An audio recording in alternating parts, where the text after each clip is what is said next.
So as I stated in the other video, I basically got ambushed by my director and the CEO on this particular call, because it went from being a call about my concerns and my grievances with this director, some very, very serious grievances. I had concerns about the fact that he had spoke to HR about a meeting that I had scheduled with them.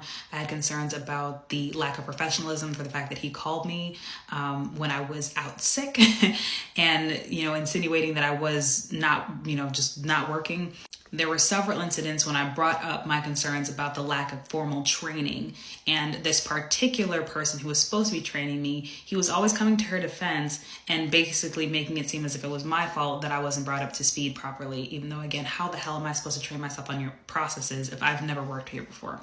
There were also several other conversations that were just incredibly inappropriate and unprofessional that I also wanted to bring to the table. But none of my grievances got aired, and that was because we ended up not talking about anything that I wanted to discuss in this meeting, but it ended up being about my performance, which again, I'm like, this makes no sense. We've already talked about this.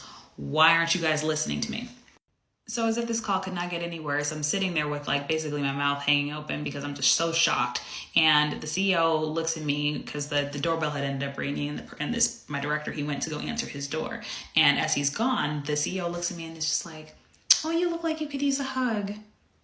You look like you could use a hug. Are you okay?" To which I wanted to be like, "Bitch, what the fuck? No, I am not okay."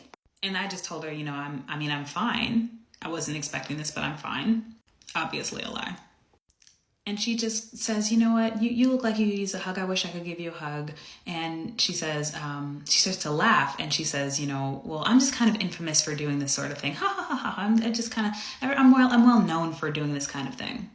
And I didn't even know how to, even to this day, repeating it just sounds crazy. I didn't know how to respond to that.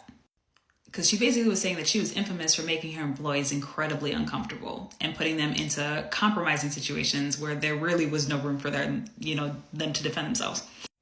Long story super short, there was no room for me to even talk about my grievances in this meeting. They ended up coming up with a probationary plan, and I just was nodding and saying yes the entire time, knowing full well that I was about to write my manifesto to quit.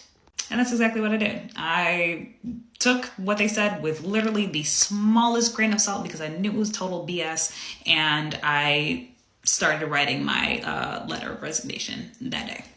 And normally I always would give 2 weeks just because, you don't want to ever leave a bad taste in anyone's mouth. But in this case, didn't care.